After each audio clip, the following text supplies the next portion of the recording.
मंडळी, जिल्हा परिषद पंचायत समितीच्या निवडणुकीचे वारे वाहताना दिसून येतील. याच माध्यमातून निकाल लागलाय आणि निकालीच्या नंतरचे सर्व पडसाद आपण आता जाणून घेणार आहोत. कशा पद्धतीने या निकालानंतरचे पडसाद आहेत आणि सत्ता स्थापना कशा पद्धतीने होणार आहे या वाटा ठेसन जिल्हा परिषद गटामध्ये आणि तसंच आंबोडे गण म्हणा किंवा वाटा ठेसन गण याच्यामध्ये निकालानंतरचे कसे पडसाद आहेत. निकालामध्यंतरी निकालामध्ये कशा पद्धतीने आदला बदल झाल्या आणि या निकालामध्ये ज्या आदला बदल झाल्या लोकांच्या अपेक्षित होत्या कशा पद्धतीने काय सांगाल थोडक्यात काय वाटतं तुम्हाला जिल्हा परिषद पंचायत समितीच्या माध्यमातून? मुकुंदराजची सगळ्यात पहिल्यांदा खूप खूप धन्यवाद. आता निकाल खरं तर लागलेले आहेत आणि या निकालामध्ये आता स्पष्ट झालेलं आहे की वाटा स्टेशन जिल्हा परिषद गटामधून जयश्री काकी भोसले या विजयी झालेले आहेत आणि आंबोडे गणामधून निलेश जगदाळे हे विजयी झालेले आहेत आणि इकडं अनिता भोईटे या विजयी झालेल्या आहेत. एकंदरीत आपण जर बघितलं वाटा स्टेशन गटाचा जर विषय तर आपल्याला असं दिसतं की वाटा स्टेशन गटामध्ये सुरुवातीपासूनच राजू काका भोसले यांनी प्रचारामध्ये प्रचंड मोठ्या प्रमाणावरती आघाडी घेतली होती. कालच शशिकांत शिंदे यांनी एका सभेमध्ये सुद्धा सांगितलं की राजू काकांनी अशा पद्धतीचं वातावरण निर्मिती केली की आता तिकीट राजू काकांना द्यायला लागणार. तर आपण एकंदरीत बघितलं तर राजू काका भोसले यांच्यासाठी तसं म्हटलं तर ही फार मोठी टफ फाईट होती. सुरुवातीच्या काही गोष्टी आपण बघितली तर सुरुवातीला फार मोठी लढाई होती कारण ते एक गट सोडून इथं आले होते. त्यांनी सुरुवातीला ते मान्यच केलं होतं, पण 2-2.5 महिन्यामध्ये ज्या पद्धतीनं त्यांनी स्वतःचा जनसंपर्क केला, लोकांशी कनेक्ट करण्याची त्यांची जी हातोटी आहे ती कमालीची आहे आणि त्यामुळे मला असं वाटतं की हा विजय जो आहे तो राजू काका भोसले यांचा जो संपर्क आहे यामुळे झालेला आहे. त्यांचा लोकांशी कनेक्ट करण्याचा जो संवाद साधण्याची जी कला आहे त्याच्यामुळं हा विजय झालेला आहे.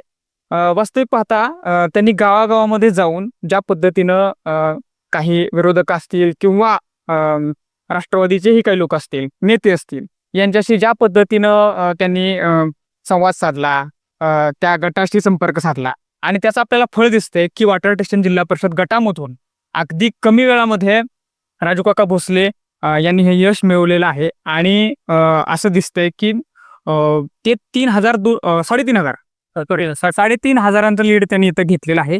हे खूप अशी गोष्ट आहे. तसं पाहिलं तर त्यांचं प्रचंड प्रमाणात या गटामध्ये मायक्रो प्लॅनिंग आहे. तसं त्यांचा हा सगळा नौका गट म्हणजे या नौका गटात येऊन त्यांनी आपलं बल बांधलं आणि प्रस्थान केलं तयार. एक कुठलाही कार्यकर्त्यांचा बेस नव्हता त्यांच्याकडं या गटामध्ये आणि तरी सुद्धा त्यांनी लढत मोठ्या प्रमाणावर दिली आणि इथला स्थानिक एक उमेदवार असताना धनंजय मोहिते हा स्थानिक उमेदवार आहे बरोबर आणि इथल्या या उमेदवाराला त्यांनी प्रचंड महेश शिंदेची त्याला साथ मिळाली. मोहितेंना यांना महेश शिंदे साथ मिळाली, परंतु ही साथ मोडून काढली कशा पद्धतीनं? आताच पाहिलं तर राजू काकांना हा गट इथं त्यांची जेव्हा एंट्री झाली तेव्हा मोठ्या प्रमाणावर विरोधी झाला. बरोबर. ओबीसीचं पत्रकार परिषद 2 पत्रकार परिषद घेण्यात आल्या आणि त्यांना विरोध करण्यात आला, परंतु तो विरोध त्यांनी मोठ्या प्रमाणावर शमवला. पुन्हा हा ओबीसीचा मुद्दा कुणीही लावून धरला नाही. मला असं वाटतं की हेच त्यांचं यश आहे मोठं, कारण तुम्ही जसं म्हणताय त्याप्रमाणे स्थानिक विरुद्ध बाहेरचा अशा पद्धतीचं सुरुवातीला एक नरेटिव्ह सेट झालं होतं, पण मला असं वाटतं की विरोधक तिथं कुठेतरी कमकुवत पडले नंतरच्या काळामध्ये आणि आपण जर बघितलं तर हे जे नरेटिव्ह आहे ते पुढे गेलं नाही. पण मला असं वाटतं की राजू काका भोसले यांचा जर सगळ्यात पहिला प्रचार कोणी केला असेल तर तो म्हणजे विरोधकांनीच केलेला आहे. कारण ज्या पत्रकार परिषदा झाल्या त्या पत्रकार परिषदेच्या नंतर इथं बाहेरच्या उमेदवाराला स्थान देणार नाही किंवा मराठा कुणबी असं ओबीसी मध्ये मूळ ओबीसी आणि नवीन ओबीसी अशा पद्धतीची मांडणी जी पत्रकार परिषदेमध्ये झाली त्यामधून नेमकं कोण आहे, हा उमेदवार नेमका कोण आहे अशा पद्धतीचं एक सगळ्यांच्या मनामध्ये एक उत्सुकता लागली आणि त्याच्यानंतर मग राजू काका भोसले यांचा पहिला प्रचार जर कोणी केला असेल तर तो म्हणजे विरोधकांनी केलेला आणि मग नंतरच्या काळामध्ये राजू काका भोसले यांनी ज्या पद्धतीनं प्रचंड मोठ्या प्रमाणावर जनसंपर्क फार कमी वेळामध्ये केला, हे फार मोठी हातोटी आहे आणि त्यामुळे मला असं वाटतंय की पहिली जी मला असं वाटतं की प्रचार जो केलेला आहे तो महेश शिंदे यांच्या समर्थकांनीच एक प्रकारे केला आहे, त्यामुळेच ते गावागावामध्ये पोहोचले असं दिसतंय एकंदरीत. तसं पहिलं तर राजू काकांनी मायक्रो प्लॅनिंग केलं नाही. आता मायक्रो प्लॅनिंगचा जर तसा मुद्दा दिसून आला तर तो म्हणजे दुधनवाडीत जावा की मोठ्या प्रमाणात ओबीसी असणारे रामोशी समाजाने त्यांना पाठिंबा दिला, तडोळ्यामध्ये रामोशी समाजाने पाठिंबा दिला, वाटरामध्ये बघा किंवा अजून देऊरमध्ये बघा मोठ्या प्रमाणात या ओबीसीनीच त्यांना पाठिंबा दिला आणि ते पुढे चित्रात आलं गेलं की ओबीसी मोठ्या प्रमाणात राजू काकाला पाठिंबा देतो. म्हणजे हे कुठेतरी मायक्रो प्लॅनिंगचा एक मुद्दा दिसून येतो. बरोबर, तुमचं म्हणणं एक अत्यंत बरोबर आहे राजू काका भोसले हे मुरब्बी राजकारणी आहेत आणि त्यांना लोकांची नस अचूक माहिती आहे. त्यांना हेही माहिती आहे की ओबीसी मधील हा जो एक पॉकेट वोटर आहे तो त्यांनी बरोबर हेरला आणि त्या पद्धतीनंच हा जो समाज घटक आहे तो त्या समाज घटकापर्यंत ते कनेक्ट झाले आणि त्या समाजानेही त्यांना प्रतिसाद दिला. आणि त्याच पद्धती आपण बघतो, तुम्ही जसं म्हणला की रामोशी समाज असेल, नाईक समाज असेल, या समाजानं एकट्टा पद्धतीनं राजू काका यांच्या पाठीशी राहण्याचा निर्णय घेतला आणि त्यामुळं जो सुरुवातीच्या टप्प्यावरती जो मराठा ओबीसी अशा पद्धतीचा जो संघर्ष होता तो काही दिसून आला नाही आणि राजू काकांच्या पाठीमागं बऱ्या प्रमाणावरती हा ओबीसी मधला जो घटक जो आहे तो देखील उभा राहिला आपल्याला बघायला मिळतो. तसं पाहिलं तर काय झालं, या गटामध्ये मोठ्या प्रमाणावरती राजू काकांनी इतकी मोठी एंट्री केली होती की इथे एक वाढदिवस झाला होता शिवसाई मंगल कार्यालयात. त्या वाढदिवसाला तब्बल हा भाग आणि हा पूर्ण गट त्या कार्यक्रमाला आला होता आणि त्यामध्ये मंत्री आपले मकरंद असो किंवा खासदार नितीन काका हेही आले होते. ह्या उत्तर कोरेगावचे सर्व नेते हे त्यांनी एका स्टेजवर आणले होते आणि वाढदिवस मोठ्या प्रमाणात तो छाप पाडून गेला आणि तिथंच खरं राजकारणाला सुरुवात झाली. आणि त्या दिवसापासून म्हणजे त्या वाढदिवसापासूनच राजू काकांनी इथे एंट्री केली आणि 2 महिन्यापूर्वीच म्हणजे वाढदिवस ज्या दिवशी सुरू त्यांनी केला इथं वाढदिवस आणि त्या दिवशीची एंट्री झाली तिथं त्यांनी मायक्रो प्लॅनिंग चालू केलं आणि त्यामुळं पुढून जो महेश शिंदेने उमेदवार दिला तो शेवटच्या तारखेपर्यंत तिथं भरण्यापर्यंत निश्चित नव्हता. त्यामुळे संभ्रमाचं वातावरण निर्माण केली, कुठल्या उमेदवारांनी तिथं ताकद लावायची आणि इथं ताकद लावल्यानंतर मला तिकीट मिळते का तुला तिकीट मिळते ह्या भूमिकेतच महेश शिंदेचे कार्यकर्ते आणि हे थांबले होते. तोपर्यंत त्यांनी अख्खा गट राजू काकांनी अख्खा गट पिंजून काढला आणि तिथंच ते विजय त्यांचा थोडक्यात निश्चित होत होता. तुमचा मुद्द्याला मी एक ॲडिशन घेतो की ज्या पद्धतीने तुम्ही म्हणालात की राजू काका उमेदवार डिक्लेअर झाल्यानंतर त्यांनी एक फेरी त्यांच्या एका गावामध्ये झाली, तोपर्यंत उमेदवार डिक्लेअर झाला नव्हता आणि मला असं वाटतं की तिथेच पिछेहाट झाली महेश शिंदे. पण त्याच्यामुळे असंही आहे की त्याला आता नैतिक अनैतिक म्हणावं, बरोबर किंवा चूक म्हणावं, या चर्चेच्या पलीकडं असं आहे की ते एक प्रकारे मराठा कुणबी जे आहे त्याला विरोध करून एक प्रकारे आत्मघात झाला का अशा पद्धतीची शंका निर्माण व्हावी असं वातावरण आहे. तर आता मुकुंदराजचे मला असं वाटतं की हे बघणं फार महत्त्वाचं आहे की आता मराठा कुणबी सर्टिफिकेटवरती बऱ्याच ठिकाणी म्हणजे महानगरपालिका असेल किंवा आता जिल्हा परिषदेमध्ये सुद्धा असेल बऱ्याच ठिकाणी विजयी झालेले आहेत उमेदवार. तर एकंदरीत असं आहे की याला विरोध न करता आता विरोधकांनी हे मान्य करायला पाहिजे की कशा पद्धतीनं या सगळ्यावरती पॉझिटिव्हली रिप्लाय दिला पाहिजे. कारण आता असं झालं आपल्या गटामध्ये सुद्धा की निगेटिव्ह चर्चा फार झाली, त्यामुळे कुठंतरी मराठा समाज सुखावला का ही देखील शंका आहे आणि त्याच्यावरती आता भविष्य काळामध्ये सुद्धा ही एक नांदी ठरणार आहे. कारण वाटार स्टेशन जिल्हा परिषद गट असेल किंवा आपला एकूणच कोरेगाव तालुका असेल याला अशा वोटिंग पॅटर्नची सवय नव्हती. पण प्रॅक्टिकली जर आपण मान्य केलं तर आपल्याला असं दिसतंय की आता वोटिंग तसं होत आहे. कारण अगदी आपण आंबोडी गणाचं देखील आपण उदाहरण घेतलं तर बऱ्याच अशी गावं आहेत की ज्या गावामध्ये आपल्याला मराठा समाज आणि ओबीसी समाज यांनी वेगवेगळ्या पक्षांना मतदान केल्याचं आपल्याला आढळून येतंय. तर या सगळ्याला प्रॅक्टिकली पक्ष मान्य करून आता इथला पुढचा वोटिंग पॅटर्न जो आहे, आमदारकी आहे, पुढं बरेच इलेक्शन्स आहेत, याच्यामध्ये सुद्धा अशाच पद्धतीचा बदल होतोय का हे पाहणं औत्सुक्याचं होणार आहे. पण तसं पाहिलं तर आहे ना, आता निलेश जगदाळे बी आंबोडी गणातून जे उमेदवार उभे राहिले तेही ओबीसीचं नाही का कुणबी प्रमाणपत्रावरतीच लढले आणि ते राजू काका आणि जयश्री काकी या कुणबी प्रमाणपत्रावर आले. परंतु तसं काही दिसून आलं नाही की बाबा इथं ओबीसी विरुद्ध मराठा की अशी लढत झाली किंवा जातीचं राजकारण आणलं गेलं. कॅपेबल जो उमेदवार आहे त्याला निवडून दिलं ह्या जनतेने इथल्या आणि विकासाची दुरायांना वाटतं की इथल्या लोकांना वाटते की आता ह्या मतदारांना की हे दोघं विकास करू शकतील म्हणून ह्यांना निवडलं. तसं पाहिलं तर ह्यांचा जयश्री काकींचा जो खालचा उमेदवार होता पंचायत समितीला दिला गेला त्याचा मोठ्या प्रमाणात इथं पराजय झाला. परंतु त्याचंही फॅक्टर आहेत की बाबा त्यांना इथल्या स्थानिक नेत्यांनी किंवा इथल्या कार्यकर्त्यांनी जी ताकद द्यायला पाहिजे होती, जी मोठ्या प्रमाणात ताकद इथे या गणामध्ये मिळाली पाहिजे ती मिळाली नाही. आणि तसं पाहिलं तर उमेदवार हा कॅपेबल होता त्याच्याबद्दल वादच नाही, परंतु जेवढी ताकद कार्यकर्त्यांनी किंवा पळाय पाहिजे होतं बरोबर थोडंसं कुठेतरी कमी पडलेलं दिसून आलं ते वाटतं या गाण्यामध्ये. तसं तुमच्या आंबोडे गाण्यामध्ये तसं काही दिसून आलं नाही. प्रत्येकानं निलेश जगदाळे म्हणजेच आपण म्हणजेच निलेश जगदाळे हे कुठेतरी समीकरण दिसून आलं आणि प्रत्येक कार्यकर्ता फक्त निलेश जगदाळे यासाठीच पळत होता बरोबर निलेश जगदाळे जिंकावेत आणि आपल्या या गाण्याचा विकास व्हावा. काय वाटतंय तुम्हाला त्याबद्दल? मला असं वाटतंय की निलेश जगदाळे जसं तुम्ही म्हणाला की ते कॅपेबल उमेदवार आहेत का, तर ते निश्चित कॅपेबल होते आणि त्यामुळे त्यांचा विजय झाला. त्यांना राजकारणाचा प्रचंड मोठा अनुभव आहे. 10 ते 15 वर्ष झाले त्यांनी राजकारण जवळून बघितलेलं आहे. त्यांना प्रशासनाचा अनुभव आहे आणि त्यामुळंच त्यांच्या विरोधातले जे उमेदवार होते ते उमेदवार त्यांच्या तुलनेमध्ये तितके कार्यक्षम होते का, ही शंका लोकांच्या मध्ये निश्चित राहिली. आणि त्यामुळेच शेवटच्या घटकेला निलेश जगदाळे यांना जवळपास 2700 हे फार मोठं लीड तिथून मिळालं. एकंदरीत आपण काही गावं वगळता, म्हणजे मी आंबोडे गणाचा विचार करता काही गाव वगळता तिथं सरळ सरळ कॅपेबिलिटी याच्या आधारावरती निलेश जगदाळे यांना मतदान झाल्याचं पण आपल्याला तसं पाहिलं तर तुमच्या आंबोडे गावात बऱ्यापैकी महेश शिंदेचा प्रत्येक ग्रामपंचायतीवरती सत्ता आहे. तो बघा, बनवडी बघा किंवा बाकी तुमच्या आंबोडीवरती बघा, महेश शिंदेची सत्ता असताना मोठी मोठी गावं ही निलेश जगदाळे यांना प्लस मध्ये गेलेली दिसून आली.